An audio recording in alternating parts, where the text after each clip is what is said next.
Well, the Eagles' latest move just gave us all the hints we needed for Jalen Hurts' concussion status. However, Green Bay's keeping things a little more secretive as to just how limited Jordan Love might be. And what's up with all the latest updates from the Packers? Meanwhile, Vic Fangio has a plan for Matt LaFleur's offense to stop Josh Jacobs. And also, why is what the Birds are doing terrifying Packers fans? Let's talk about it, but first, let's run it.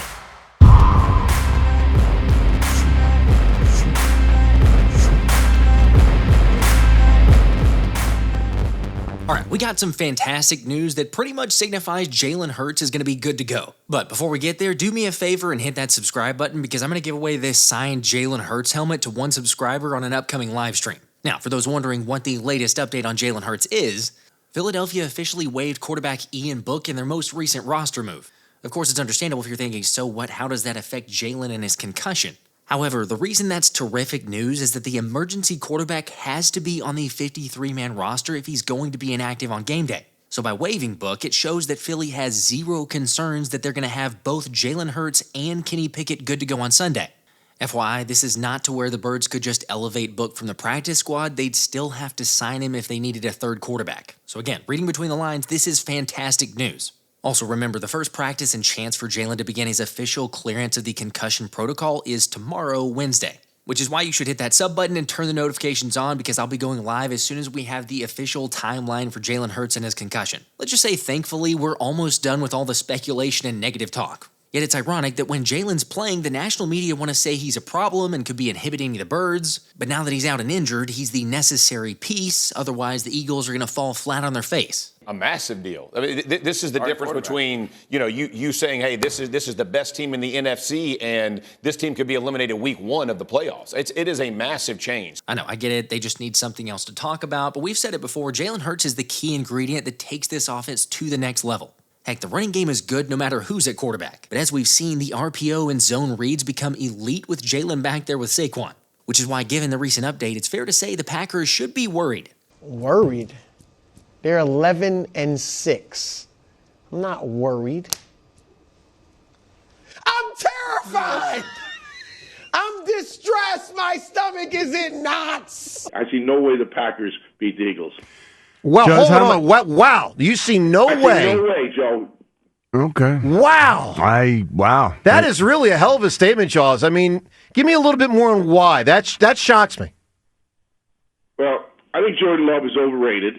He's a solid quarterback, but he's overrated. They're going to be about one of their wide receivers in Watson, who's a guy that they can get the ball to, and Jordan Love likes to get the ball to. I just, when I look at them defensively, they're good on defense, but I think when we're healthy, and then Saquon Barkley, I'm thinking of watching the tape last night when I went through it.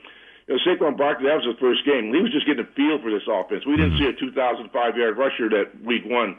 This offensive line will dominate up front. The wide receivers, I just see inability to stop it. Dallas Goedert now healthy again. I think the offense is playing at a very high level right now. Again, when I heard the comment going on about Jalen, I agree he should be 100% for the game, but right now he's in the protocol. So that's a little bit of a concern. But I'm telling you, this team is really, really good. I like the Eagles big. Matt, I like the Eagles to go 4-0, to be honest with you. I like the Eagles against everybody they match up against. Whoa. Wait a second. Whoa. Wait a second. So you like the Eagles to go 4-0 in the playoffs? I told this to Kelsey the other night when I was talking to him about it. And I saw Stout was there with Kelsey Lane. I'm like, you got to go 4-0. I mean, it's pretty simple. Just go 4-0 right now. Take the week off like they did. Get healthy, get rested, and go 4-0. So you like him against Tampa? I like him against everybody. You like him in Detroit? Yes. And you like him I don't like Detroit's defense a little bit. Obviously, we all love to hear that, but I mean, seriously, when this team is healthy, the only one that can beat them is themselves. You're right, though, and I'll continue to say it one game at a time. Yet as long as there's not any costly turnovers or boneheaded decisions, there's just too much firepower. Like, I don't want to get too overconfident, but the Eagles have a clear advantage when it comes to quarterback, running back, wide receivers, offensive line. And heck, with Dallas Goedert coming back too, that's an extra wrinkle that just makes all the phases of the offense that much better. Realistically, it just comes down to will we see any sort of slow start or rust from Jalen. But as I've talked about before, we've seen previous quarterbacks come back from concussions and play well in their first game. Yes, even after significant layoff. So honestly, you shouldn't be as worried about the idea of rust. We got so much faith in him and the things that he can do, and this is why you practice the way we practice. Practice is highly, very high intensity. I feel like we have a great practice plan, and our guys, go about their business in practice, very game-like. And so that's where you work out your kinks or anything that you have. But just being locked in and focused all week, and got a lot of faith in Jalen. As he gets ready to play the football game. Yeah, certainly we've, all of us have been in continuous conversations. We always are, and so, excited about that. I think that's another thing that gets overshadowed or just not talked about enough. It's not like Jalen Hurts is in this dark room secluded from everyone else, just alone for the last 3 weeks. For now, why don't you go ahead and get yourself a flashlight and a can of pesticide and... Excuse me? Look, he's still actively engaged in a game plan, talking through strategy, and hanging out with the team. So while maybe it's not the best game of the season for Jalen, he should be able to do more than enough with Kellen Moore's strategy for the game. Anyway, let me just ask, are you guys like me and just so ready to be done talking about Jalen Hurts and his concussion, whether or not it's an issue, will there be rust? I am. So moving on to the topic of OC, Kellen Moore now has 2 interview requests. Remember, he already had a request from the New Orleans Saints, but now the Jacksonville Jaguars also requested to interview him. And let's just say it would be nice to have Nick Sirianni step in and say, nah, you know what? You can't talk to him until after the Super Bowl. I'll call you back. I know, I've seen all your comments about this, and like even Kellen Moore said, it's inevitable. Whenever you're playing well, you automatically get these interview offers. However, he did assure that it wouldn't distract from his focus. Yeah, you don't worry about it too much. Really the focus on the week, and those things take care of themselves. Obviously, those things only come to teams who usually tend to have success and are doing things well on the field, and so that's where your focus is. Not sure if that makes you feel any better because, yes, you're right. I mean, what else is he going to say there? But still, it's not like even if we were to lose our 3rd offensive coordinator for the 3rd time in 3 years, our DC is here to stay. I'm happy to be here right now. Let's be honest. The offense feels like it'll always be a revolving door, at least as long as Sirianni's the head coach. But the beauty of Vic is that he's a Philly native, and you can tell how much this gig means to him. Heck, he's spoken in the past about how they tried to make this happen earlier, but some individuals got in the way. Regardless, he's here now and putting all of his attention into stopping a main area of the Packers' offense. They are running the ball very, very well, and they have their play-pass game off of that.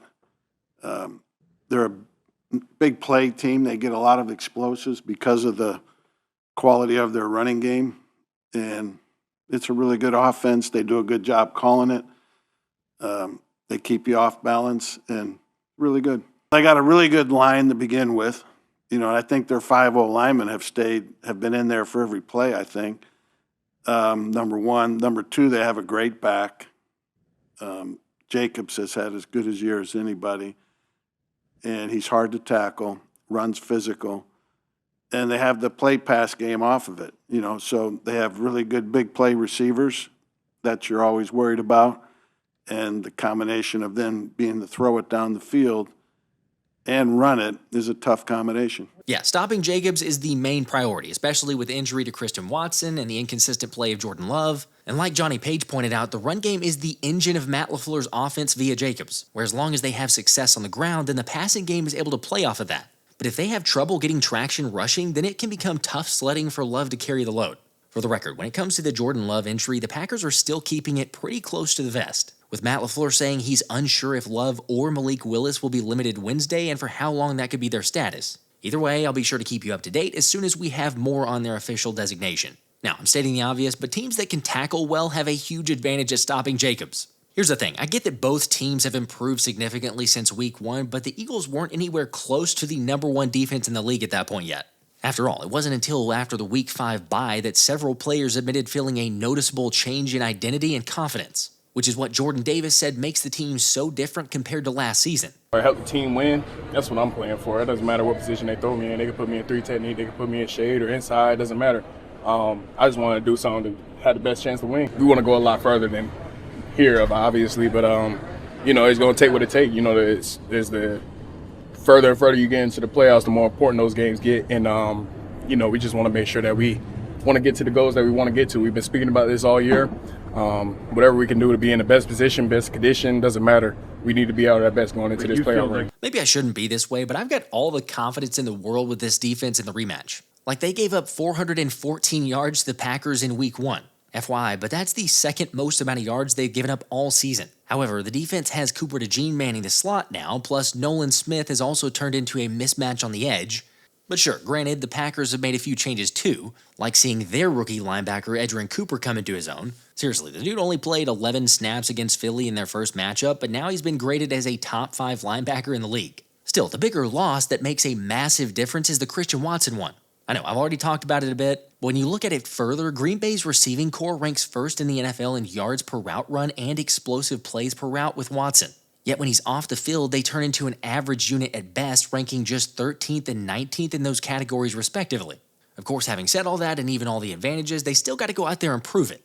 I'm just supremely confident in the Birds and can't wait for Sunday's matchup, that we will also be streaming for, by the way. All right, do me a favor, drop a like, and another reminder that I'm going to be giving away tickets to that Eagles game this weekend. Just make sure to sub to the channel, go drop a comment on the last video, and I'll be spinning for those during our Wednesday night live stream at 7:30 p.m. Eastern. So I'll see you then. Until next time, this has been the Philly Special.